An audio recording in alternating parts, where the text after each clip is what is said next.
About sleep, and I find that insomnia is, now that's something that's a pandemic, would you say? Yes. Absolutely. Yes. Some things they call pandemics aren't really pandemics at all, but there are some things that definitely are. And there's always a reason. So why can't people sleep? Because as the old proverb, Proverb 26 verse 2 states, the curse causeless shall not come. So nothing happens without a reason. And so whenever there's a health problem, number one, we look at history. And often history will give an indication of why the person can't sleep. What are the symptoms? They can't sleep. And then different things are tried and we look at the response. So what I'm going to do today, I'm going to show you what happens when you sleep. And there's a tiny little gland in the base of the brain called the pineal gland. And the pineal gland releases 4 hormones every night. And in the winter, they're released between 9 p.m. and 2 a.m. But we've got summertime at the moment. So it's between 10 p.m. and 3 a.m. So what are these hormones and how come they're only released in that time? It's to do with the circadian rhythm. You've heard of the circadian rhythm? And our circadian rhythm is basically set by light and dark signal exposure in the eyes, the moon, the tides. It all has to do with this. Light and dark signals are fed through the optic nerve to a control centre in the brain where the body clock is situated. And the body clock communicates with the pineal gland. And that's why it is released at these times. What are these hormones? One is serotonin. That's your mood hormone. And if the children have a late night, what are they like in the morning? They're not happy chappies, and neither are the parents.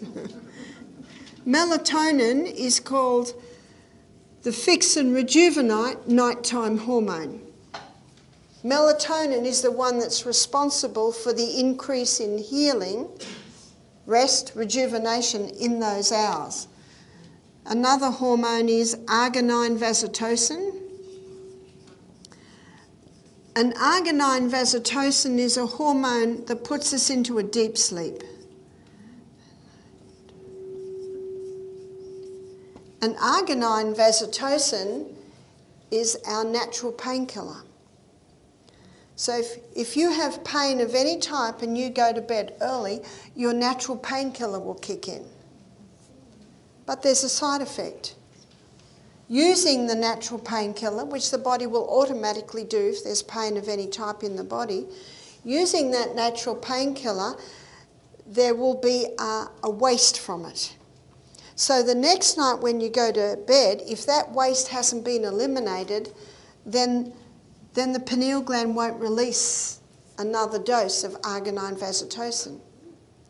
But if you exercise in the day, if you do that high intensity interval training in the day, you will always get a perspiration built happening, and that's releasing the waste. And that's why exercise in the day is vital in maintenance of pain of any type in the body, because it helps to release your natural painkiller every night. And that also puts you into a deep sleep. The other hormone is epithalamin. And epithalamin is a hormone that increases learning capacity. If you ask the teachers, can you tell the kids that had a late night? Oh, you can, because they don't, it's almost as if they haven't got the ability to concentrate, retain the information. So you can say, I don't think you got your epithalamin last night. And as you'll find on Saturday morning, or Saturday afternoon at 2 o'clock when we look at the mind, we should be learning new things right up until the day we die. And one of the reasons brains deteriorate is because they stop being challenged and they stop learning new things. So to increase your ability to learn and retain, go to bed early and get your epithalamin. Epithalamin also slows down aging. If you have a look, well, don't have a close look at some of the rock stars from the 60s. From a distance they might have brown hair and they might be slender, but look up close and they have aged incredibly. Why do I mention rock stars? Because what time do rock stars usually go to sleep? Not till incredibly late. I was reading one research paper that said that regular late nights has a similar effect on the body to alcoholism and drug addiction, because it's not allowing the body to revive and recharge every night. There are some things that can stimulate the release of these, and there are some things that can inhibit. And we're going to look at Sustain Me, and I'm going to show you how the basic principles of Sustain Me, these laws of health, how they can influence sleep. Sunshine. How does sunshine affect the release of the pineal gland secretions at night? Well, it's light and dark signals that are fed through the optic nerve that communicate with the pineal gland that help to balance your circadian rhythm. And I first learnt this when it was probably about 4 years ago. I was running a program at Wildwood Health Retreat, and I flew in on, I think it was the Saturday night. I slept, but I hadn't had much sleep on the way. And then I had to consult with 25 people. I was able to consult with about 20 the first day and then the rest the next day. And that night, I didn't get to sleep till 3 a.m. with the jet lag. And what stops sleep is getting annoyed with the fact that you can't sleep. Everyone knows that. So the tendency is to go, this is ridiculous, I've got to sleep, I've got a huge day. Does that put you to sleep? No, that'll never put you to sleep. So the best thing to do if you can't sleep in the night is to lie there and thank God that you can't sleep. Thank you, Father, that I can't sleep. Now I can talk to you. In 1 Thessalonians 5:18, the Bible says, in everything give thanks. For this is the will of God in Christ Jesus concerning you. And also, what I find will stop sleep is getting into the chat room. You know the chat room? Now I'm going to do this, and I'll go over here, and I've got to do this, and I'll put this over there, and I'm going to make it chat, chat, chat, chat, chat, chat, chat, chat, chat, chat. I've got a terrible chat room. I usually have a nap in the afternoon to give me energy for this evening, and the only way I can sleep is to read a book. And as soon as I start to drop off, I quickly put the back down, and I can often escape the chat room. So you've got to get out of the chat room, because if you get in the chat room, you'll never sleep. So how do you get out of the chat room? So I'm a solution person, so my chat room can go to 100 miles an hour. So I have to read, or if I'm awake in the night, I'll start to go through the memory verses. One of the things I love to do is memorise. And probably the largest piece I've memorised is James chapter 1. It's 27 verses. So I'll usually go through that. And then in the morning I think back and I think I got to verse 13. Let no man say when he is tempted, I am tempted of God, for God cannot be tempted with evil, neither tempt ye any man. That's verse 13. So by the morning I'll think, I got to there. That gets me out of the chat room because I've got to concentrate on the next word. One lady said she lies there and she thinks of someone in her life that she always just loved being with. Maybe it was the great aunt, maybe it was a grandmother, and she had the most beautiful garden, and I loved this meal. See that? You're starting to think about that.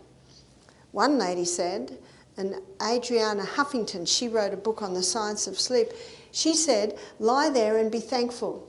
Thank you so much. Thank you so much that I'm not in a Siberian work camp and I've only got a piece of newspaper for a blanket. Thank you so much that I'm in a comfortable bed. Thank. And people say to me, How can you stand being away from home for so long? Do you know what I do? I love where I am. It's a choice. You just love where you are. I love the people that I'm meeting. I'm in a nice room. You're just thankful. It's a powerful thing. That's why God said, in everything give thanks. For this is the will of God in Christ Jesus concerning you. For God knew that it would help your brain if you were to be thankful. So there's some of the things that you can do to get out of the chat room and help yourself get into sleep. My son James said that what he does, he just lies there saying, don't think, don't think, don't think, don't think, don't think, don't think. He said that puts him to sleep. And my son Peter, when he was about 15, he had a theory too. He said, I just stare at my eyelids. He reckons that puts him to sleep. So you can see what I mean. You've got to acknowledge there is a chat room and you've got to get out of that chat room. Whatever it takes. And being thankful stops you being annoyed, because if you get annoyed, you will never sleep. It is hard. It takes discipline. It takes discipline, but you can do it. Remember, you will get better at it. And so this night, when I didn't get to sleep till 3 in the morning, I finally got to sleep and then woke up with a start. It was 7:30 and I was supposed to having breakfast at 7. And then through the day, I was sitting in the consultation room and one of the guests was taking a while. And the sun was coming in the glass windows behind me, but it was open, so it was screened. So I turned around and I just let the sun go on my face. Do you know, that night I slept? And that's when I realised that the best prevention for jet lag I have found, and also to help you sleep in the day, is let your eyes have sun. Now, we can never look at the full sun, but what you can do is you can close your eyes and put your face up towards the sun, and the sun's rays will go through your eyelids and that will go into the pathways and connect with your pineal gland. So that was probably about, 4 or 5 years ago. Ever since then, whenever I travel, I make sure I sit in the sun. And I remember when I had a new grandbaby, I just went outside in the sun with her on my knee. And just being outside, not actually looking at the sun, but just letting the sun touch your face, those rays go in and they reset your body clock. And Dr. Neil Nedley, he found that people who...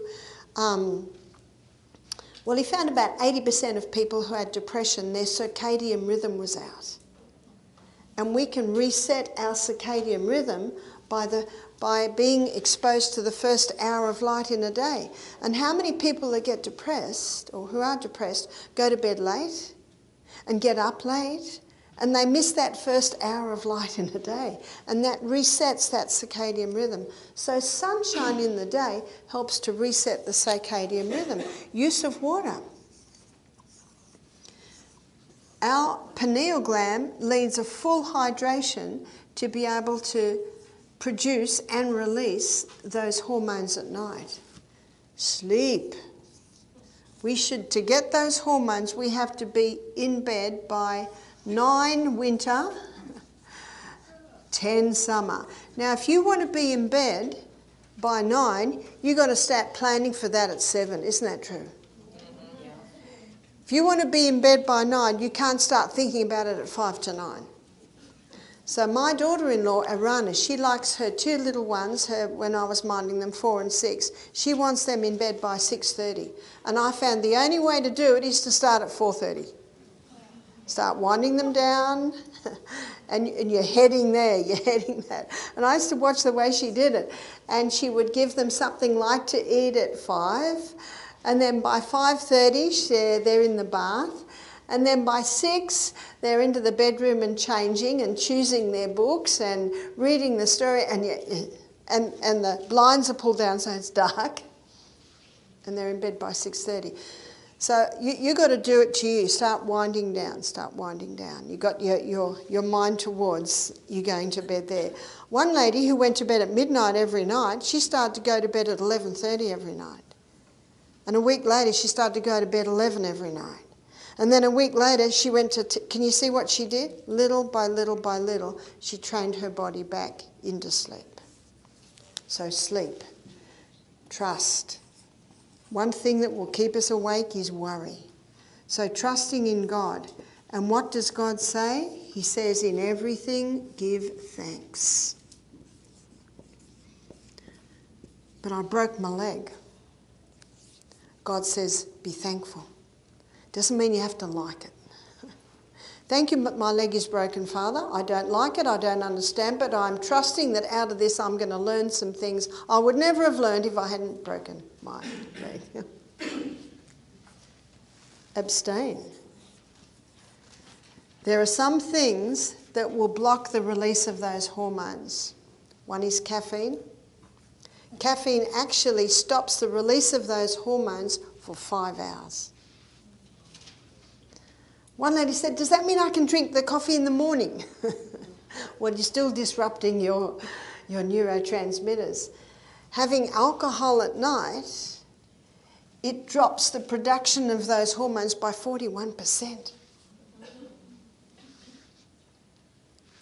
And so those stimulants that get you going in the morning, they're actually depriving you of sleep at night, making it even harder to get up and go in the morning.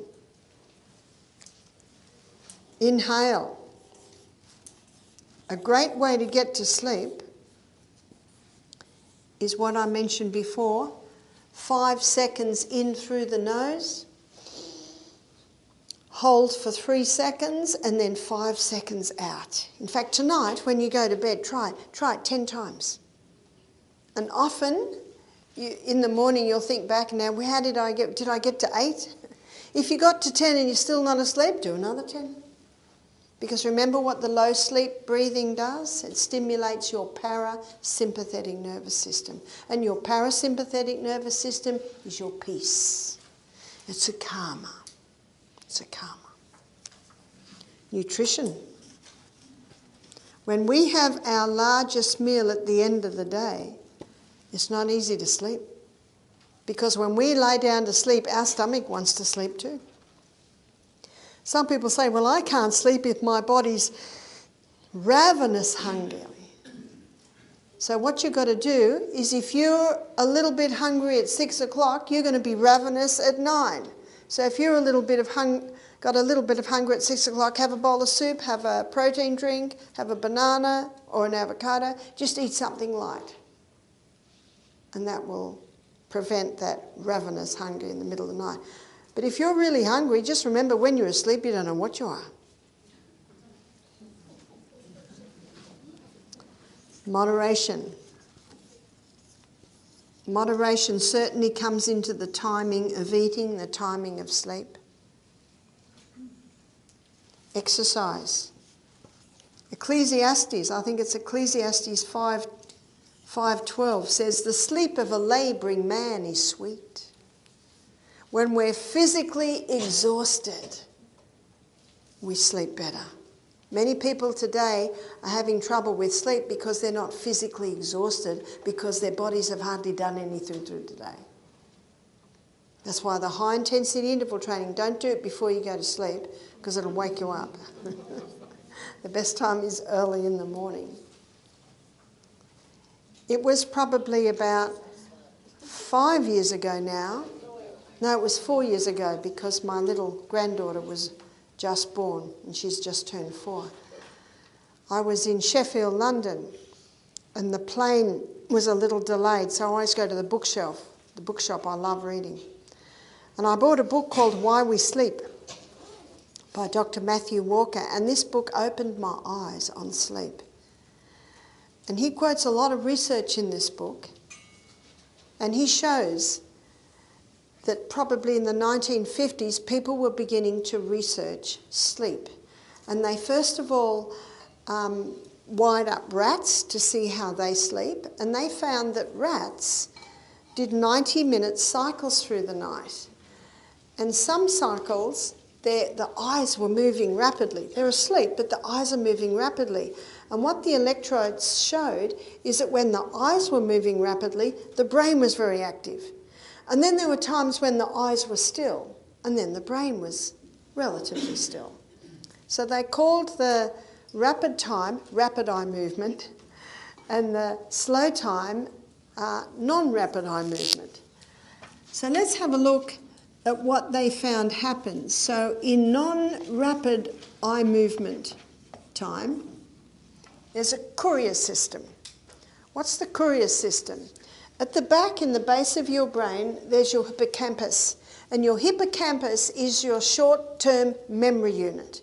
So everything that's happening through the day has gone into your short-term memory unit. But when you lie down to sleep at night, there's a courier system that takes those memories and takes them up to the cortex, which is the top part of the brain. And that's your long-term storage unit. So that's the courier service. Now that happens in non-rapid eye movement time. The other thing that happens in non-rapid eye movement time is there's a cleaning system. And what they discovered was that it appears at this time the brain cells shrink up a little bit, which allows more fluid to flow in and around the nerve cells, and little cells called glial cells. It's the glymphatic system. These glial cells come and clean up. So what's getting cleaned up in the brain? Waste from neuronal activity, waste from the combustion of oxygen and glucose at the cell, but something else, and that is negative emotions. And on Saturday afternoon, when I look at rewiring the brain, I'll show you how when we forgive people who have ever hurt us in our life and go to bed early, glial cells are stimulated to even clean that up in the brain. It's quite an amazing process. In rapid eye movement time, a filing system happens. What I found interesting is Dr. Matthew Walker is an atheist. And when he studied this filing system of all our memories, he said it's almost as if sleep has an intelligence. This is the atheist. And if I talked to him, I would say, he does, mate. It's called a creator God. Because when the filing of all our memories happens, it's not just haphazard. There's an order. There's an order of how everything's filed. Isn't that incredible? What an amazing brain we have. And this, where dreaming plays a role. It appears that our dreams, and I'm sure you'll agree with me, we have some crazy dreams. You see, while we're sleeping, our reason, intellect and judgment is not active. And that's the part of our brain that sort of controls what we say. But that's asleep, so crazy things are happening in our brain. And it appears that there's a purpose for that. And the purpose for the dreaming is so that the brain knows how to file all the memories of the day. And what they have found is that all the positive things are filed together, the negative things are filed together. Have you noticed whenever you're feeling sad and a few things go wrong, all the wrong things in your life come up? And have you noticed when everything's going just wonderful, all the wonderful things in your life start to come up? In fact, there's a saying that the nerve cells that lie together fire together. You might have heard that saying. Well, the common saying is birds of a feather stick together, and you could almost apply that to the way that the brain files all our memories of the day. It's in the dreaming time and in the filing time, in rapid eye movement time, that a consolidation of all the things that we've learnt through the day is confirmed. See, this is particularly important for students. And I have to tell you, we should ever be students, always learning. It's in rapid eye movement time that our inventions happen. I'm the daughter of an inventor, and I'm the sister of an inventor as well. My father and my brother, they're both inventors. My brother still today is inventing prostheses for medicine. He was the inventor of smart card. My brother's an inventor. And it's in rapid eye movement time where the inventions take place. So let's have a look at how these work together in the night.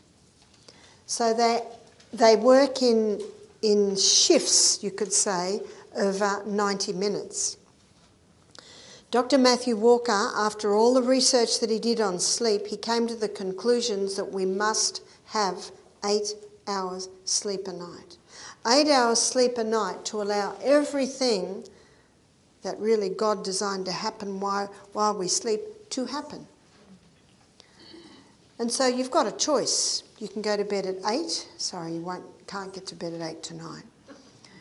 And wake up at 4. We'll try for 9. Wake up at 5. 9:30, wake up at 5:30. Probably that's my most common. At a stretch, you could get to bed at 10, wake up at 6.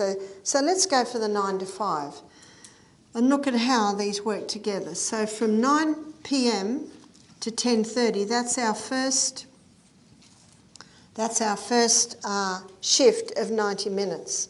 So in that time, non-rapid eye movement, it takes up 80% of the activity, whereas rapid eye movement, it's fairly dormant at that time, only taking 20%. From 10:30 to 12, midnight, 60% rapid eye movement and 60% non-rapid, 40% rapid. So the next shift is 12 midnight to 1:30. So in that time, it's about 50-50. 50 non-rapid eye movement, 50 rapid eye movement. 1:30 to 3. So 1:30 to 3 a.m., 40% non-rapid and 60% rapid eye movement. And then the last 2 hours, that's 3 to 5, it's 20% non-rapid eye movement and 80% rapid eye movement. They did this on rats. In fact, some of the researchers even did it on their little children, wired them up while they slept. And then, of course, they had a lot of people that volunteered, and so it was quite extensive, the research. And that all started in the 1950s, where they just started to see there were these cycles in the night. So what's happening if someone gets to bed at midnight? And are they getting everything if they go to bed at midnight and get up at 8 a.m? Isn't that 8 hours? Yes, it is. But you're missing out on the pineal gland secretions. And when one goes to bed at midnight, can you see that the cleaning system isn't going to be fulfilled? Can you see that the courier service isn't going to be fulfilled? In fact, a person can wake up and they can still have some of yesterday's memories in their short-term memory unit. Matthew Walker was surprised at the results of the research he did and the research he looked at many other people. And he came to the conclusion, 8 hours. Now, some people have looked at this and felt very discouraged because they're not getting 8 hours. Well, the good news is you can start to plan towards 8 hours. And if you're only getting 5 hours of sleep a night, be very thankful. Be very thankful for those 5 hours, because if you're very thankful for that 5 hours, it relaxes your brain and your body, and you can start working towards getting a little bit more. You start working towards it. When I read this book, I used to get 6 hours sleep a night. I used to think, since I turned 50, I seem to go well on 6 hours sleep a night. But the problem with 6 hours sleep a night is you feel okay. But it's a great deception. In fact, what Dr. Matthew Walker found that 10 nights of 6 hours sleep a night, 50% less cognitive performance, 50% less physical performance. And how many people blame poor old age? Can you say that one more time about the percent of just the last two sentences? 10 nights of 6 hours sleep a night, 50% less cognitive performance, 50% less physical performance. Yes? What about people that work at night? What about people that work at night? Someone's got to work at night. What about people that work at night? Ideally, if you have to work at night, try and do it as least as possible. In fact, if it's spread out, it can be done as least as possible. And I know with my long flights to Australia and from Australia to here, I noticed that the flight attendants do shift work. They'll have a few, and the pilots do shift work too. So there's period of times where you're getting sleep, period of times where they're not. So you do it as least as possible. And if someone, you see, we had, have you heard of Botany Bay? Botany Bay is just south of Australia's main airport in Sydney. And Sydney's airport, the runways go right out into the sea. And a lot of boats come into Botany Bay. In fact, I think that's about where Captain Cook first landed, so it's famous, Botany Bay. And he was the mariner that brought the ships in and out of Botany Bay. And so he was awake all night. And when he heard this, he thought, whoa, what am I going to do? So I said to him, this is what I would do. When I get home in the morning, say he has a shift that starts at 11 and he gets home at 7 a.m. in the morning, I said to him I would go straight to bed then. And I would have 4 hours sleep then.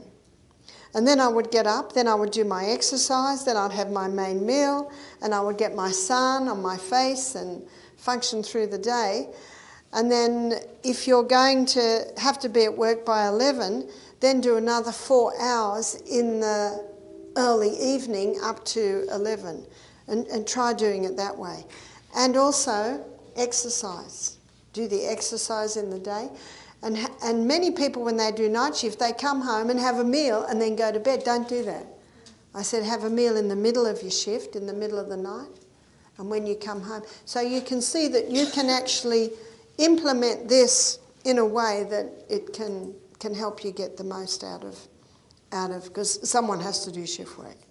But ideally, as least as possible. And the last time I saw the man, he said to me, I've retired.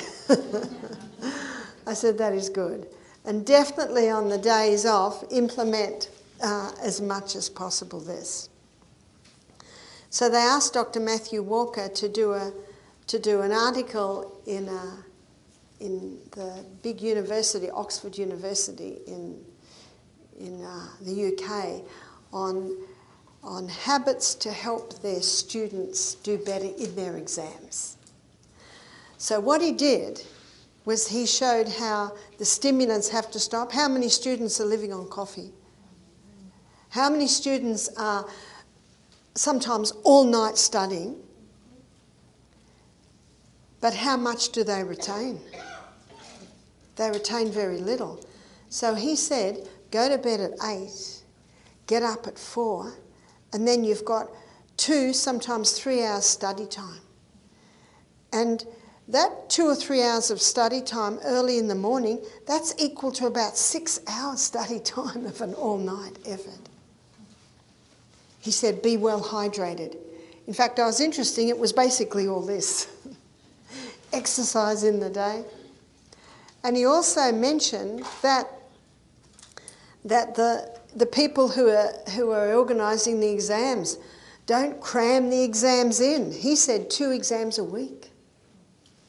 Well, they never asked him to write an article again. But hey, how much do we want out of this? And he quotes a study where I think there were 20 students. They all learnt the same thing. 10 of the students had 6 hours sleep a night. The other 10 students had 8 hours sleep a night. And they tested them after 3 months, and the difference was something 50% on their ability to retain. So those that had 8 hours were able to retain. You see, that's your consolidation. They were able to retain so much more. Have you noticed that if you go to bed at 9 p.m. and wake up at midnight, you don't remember any dream? But if you wake up at 3 a.m. or 4 a.m., you often remember your dreams, because it's in the early hours of the night that their dreaming is happening. And I found an appointment that God has with mankind. It's found in Isaiah chapter 50, verse 4. In Isaiah chapter 50, verse 4, the Bible says, "The Lord God has given me the tongue of the learned, that I may know how to speak a word in season to him that is weary. He wakeneth morning by morning. He wakeneth my ear to hear as the learned." So every human being has an appointment with the great God of heaven early in the morning. And so there's a great deception to get people to go to bed late, and then they miss out on their appointment. And often when I'm lecturing, I just lectured for a month to students at a school in Germany. It was a little medical missionary school. We had a few students, we had a lot of students online.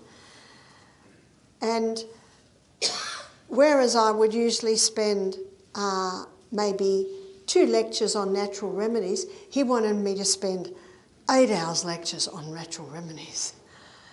And I said to him, "How am I going to fit all that?" And he laughed. He said, "You will." So I'd go to bed early and I'd get up early, and then all the ideas would come into my brain. I get my best ideas early in the morning. I don't think about it at night. I'm tired at night. And if I stress and think, but I haven't done any prep, I don't know what, then I won't sleep. There's the chat room, chat.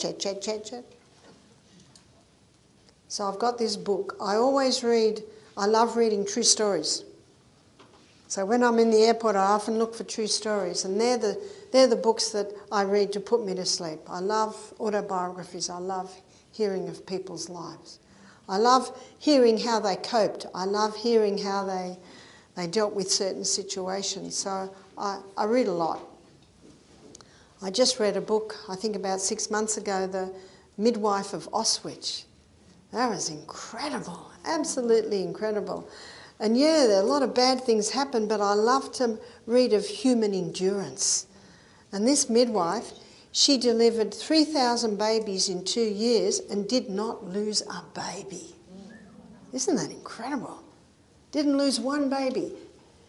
So you know what I think, what's happening in these hospitals? Did you know that the death rate of children is highest in America than any other country? Isn't that incredible? And there are a few factors that are coming in. Sometimes, well, a lot of problems happen with birth because of intervention. Intervention.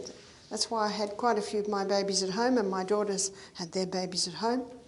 And my son Peter just delivered his wife's 3rd baby at home. Very nice. Intervention and fear. Now, the babies did not live long because of the incredible malnutrition and the conditions there, but I just love reading stories of human endurance. And so I read stories of, and they're the stories that take my mind out of my chat room and get me to sleep. So what you'll find out on Saturday afternoon is we can rewire our brain. We can train ourselves back into sleep. If you can't sleep, you're not going to sleep straight away. You're going to have to train yourself back into sleep, yes? How does needing to use the facilities during the night affect all this? Okay, how does having to get up to urinate through the night? Well, what I do is I drink most of my water before lunch and most of my water before breakfast. So I would drink 850 ml, so that's what, 3/4 of a quart before breakfast, but little by little over the time, and the same thing at lunch, little by little over time. And then in the afternoon I would drink maybe 2 glasses between lunch and when I go to bed. So you see, I've greatly reduced my afternoon intake of water, and I find that usually I only have to get up at once to urinate. Some people can drink 16 ounces of water and go to bed and sleep 8 hours. So it's getting to know your bladder, getting to know what your bladder can do. So I plan my water. And when a person is chronically dehydrated, they lose the thirst signal. So thirst is not a good guide. And often when a person's chronically dehydrated, they can have too much saliva in the mouth. So we've really got to use our brains and have a look at, I need to drink, so I'm going to drink here. Now, if a person's well hydrated and then they don't drink for several hours, they can get a thirst signal. And that thirst signal is almost to a crisis. So you've got to get that water when you know, yes, you should drink water. I find that some people say if they get up to urinate in the night, then they can't get back to sleep. Well, then you can train yourself to get out of the chat room. Then you assess, so why can't you sleep? And one man, he told me that he had a crisis in his life, and since that crisis, he has not been able to sleep. And the other thing that can help is use cognitive behavioural therapy. And if a person says, I can't sleep, I can never sleep, and they're saying this to me, I say to them, don't say that again. Because when you keep saying, I can't sleep, I haven't slept for years, guess what? You won't sleep. Because the body's hearing this, and you know what it says? Oh, we can't sleep.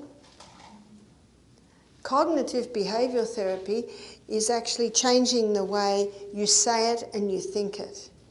And there's an old saying, and it sounds like a flippant saying, fake it till you make it. Because when you start to say to your body, I haven't got a good record of sleep, but I think I'll change this. I'm going to start sleeping. Now, you might not sleep the first night, but you stay on that round and you start to talk yourself back into sleep. One lady who wrote to me and said, I can't sleep, and I can't function because I can't sleep. So what are you going to do? What are you going to do? This isn't working. And what's the definition of insanity? We've got to do what you've always done, expect different results. So we've got to change this. Dr. Matthew Walker said, sleeping tablets do not help. Sleeping tablets do not give you quality of sleep. So sleeping tablets aren't really the answer. And so implementing these Sustain Me, that's your first step to starting to get into a better sleep. And also have a look at your bedroom. How long since your quilt and your pillows saw the sun? I love sleeping with natural fibre around me because natural fibre breathes. So cotton sheets. Have you noticed when you buy a pillow today, it's got a date on it? In Australia they do. Because many pillows are unhealthy. Why are they unhealthy? Because we lose moisture in the night. So if moisture goes into your pillow and it doesn't get fresh air or sunlight, and the next night your warm body lays on that pillow, and it's your warm body, what's it going to do to the moisture in the pillow? That's mould. Especially feather pillows. Feather pillows should be washed, and feather pillows should be in the sun, ideally every few months. So sometimes the environment that you're sleeping can interfere with sleep. How often do you vacuum the carpet under the bed? It should be vacuumed at least once a week. So pull the bed out and clean so you've got fresh air while you're sleeping. Here's another thing that a lot of people don't realise, that the screen in your bedroom, I'd like you to get a white cloth, wet it, and then wipe your screen. Often it's black. Especially if you're living in a dusty area, those screens really should be washed every week. If you're not in a dusty area, you can probably get away with washing your screen every few months. But when you see the black on your screen, so that's interfering with the fresh air coming in through your window. Also, if there's a lot of trees just outside your window, that can interfere with fresh air coming into your window. So these are all areas to be mindful of so that you've got fresh air while you're sleeping, so that you sleep well. Also technology, that can interfere with sleep. Some people sleep with a literal Christmas tree of lights around them. 80% of Americans sleep with their phones. So the technology should be out of the bedroom.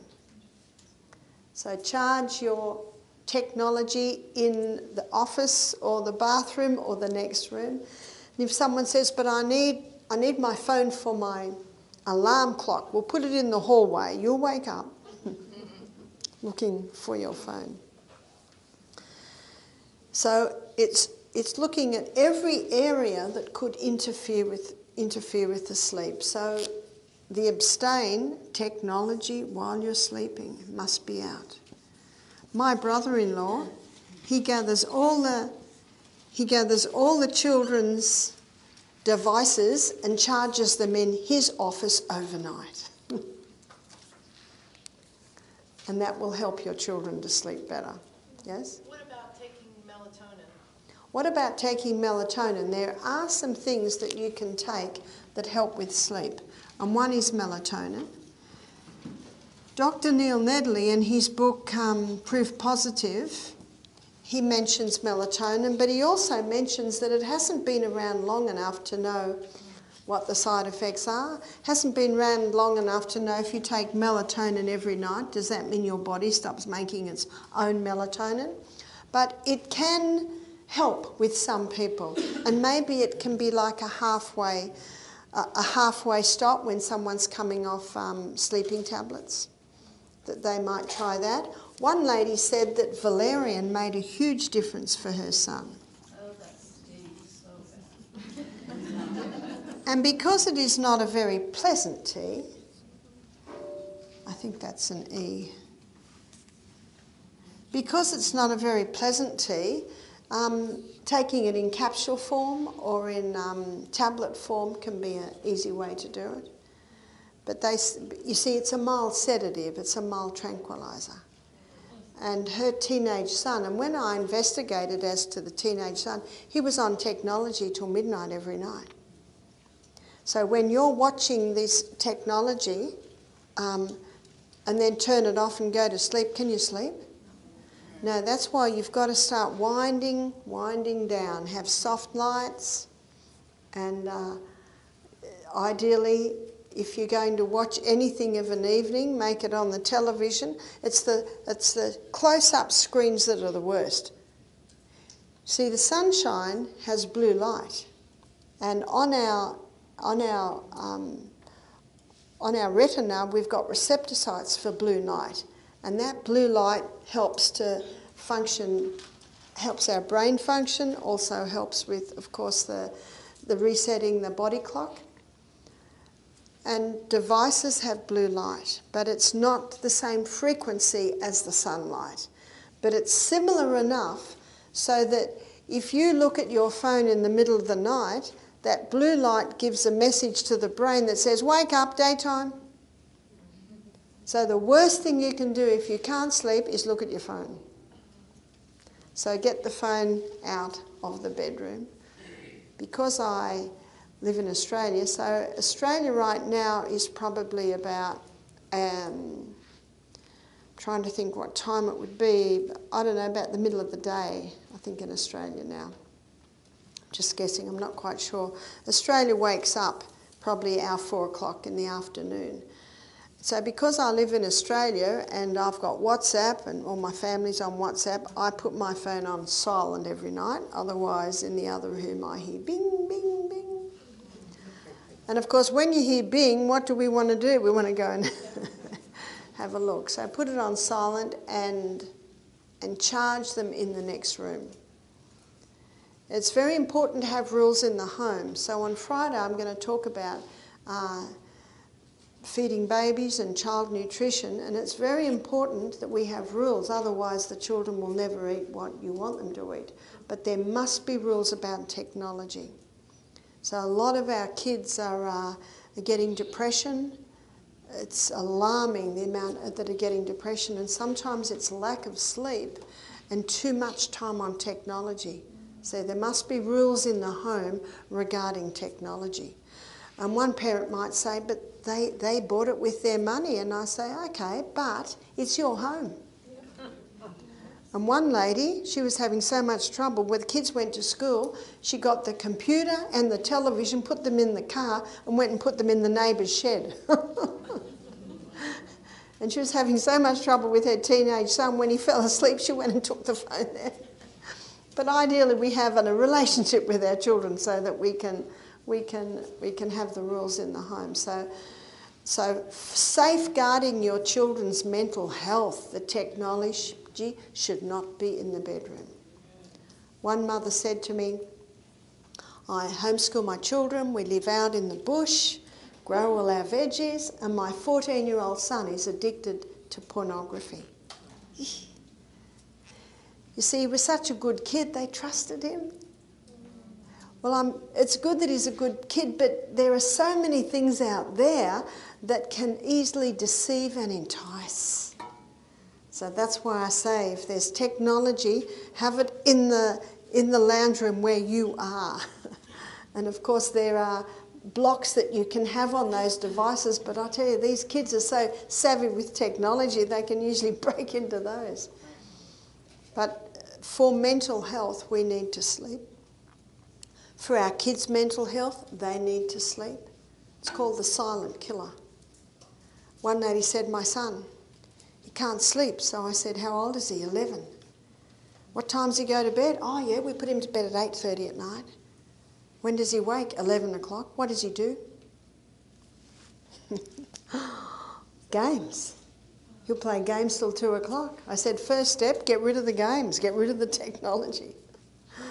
Well, what'll he do? He's in the habit of waking. I said, get him a really boring book and a soft light. Maybe the life habits of the Australian platypus. Something that's not terribly exciting. How to grow vegetables, I don't know. And that will slowly put him to sleep, and you can get him out of that. And another lady told me that her mother couldn't sleep, and it was the same thing. She couldn't sleep, so she went on the technology. So if you want to get your body back into sleep, the technology has to be put away. I used to do all my emails of an evening, and after reading the book Why We Sleep, I don't do my emails of an evening now. When the sun sets, my technology gets shut. It's a real temptation at the moment because Australia's awake right now. So I can talk to them in the afternoon. Do you know the television is not as bad as the close? So the computer, the iPad, the phones, they're the worst because it's got our whole view. Whereas with a television screen, our brain still knows that the sun is setting. But ideally, that if television is watched, it's not a horror movie, it's not something graphic and big, it's something, maybe a documentary might be watched of an evening, but but ideally that gets shut down at least an hour before you're going to go to sleep. But you can also see what will help and what won't. You're the doctor there, you can see what will work. But if you haven't been able to sleep for a long, long time, it's going to take a little while to train back into sleep. And there's one other aspect, and that is hormones, which we're going to look on Friday night. Sometimes a hormonal imbalance can disrupt sleep. And I've seen a few menopausal women, when they started to apply the Anna's Wild Yam cream, which is the hormone balancing cream, they were able to start sleeping. For some that helps, for some it doesn't make a huge difference. But what you do is you try everything possible that will help sleep, especially when you realise what it's going to do for you. Especially when you realise that it'll slow down ageing, that it'll increase your learning capacity. Yes? Have you heard Dr. Nedley also say that if you find a comfortable position and stay in it for at least 20 minutes, that you will often drift off? It's the tossing and turning that can also... That's true. The tossing and the turning can interrupt with it, and that's why lying there and doing the low, slow, deep, and the nasal breathing, that's getting comfortable position. And it's true, comfortable position, look at your pillow, look at your etc., etc., make sure you're getting fresh air. So it's also looking at all of that to help. I know when I was in New Zealand a few years ago, my right-hand girl and I, we stayed in a lady's house, and it had 2 beds, and all the blankets were all these nylon fluff things. And I just find them so uncomfortable. We laid in bed and we looked at each other, and we looked at the top of the cupboard, and there were these big containers with thick woolen blankets. So I looked at it and I said, let's get them. So we wrapped up all the acrylic-y, fluffy, I think they call it mink things, put them in the containers and got our woolly blankets down. Some say woolly blankets are so heavy, especially if you have a whole pile, but what I've got on my bed is I always have a feather quilt. They're very light. But I put that in the sun every few months.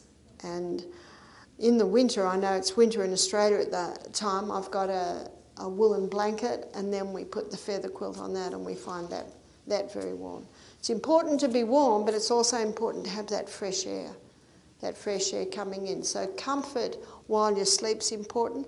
And the clothes you sleep in, make sure they're natural fibre. That acrylic ones, they do interfere with our body's electromagnetic field. So a whole lot of things to think about. The sleeping room. Yes? Is it better to sleep without clothes? Is it better to sleep without clothes?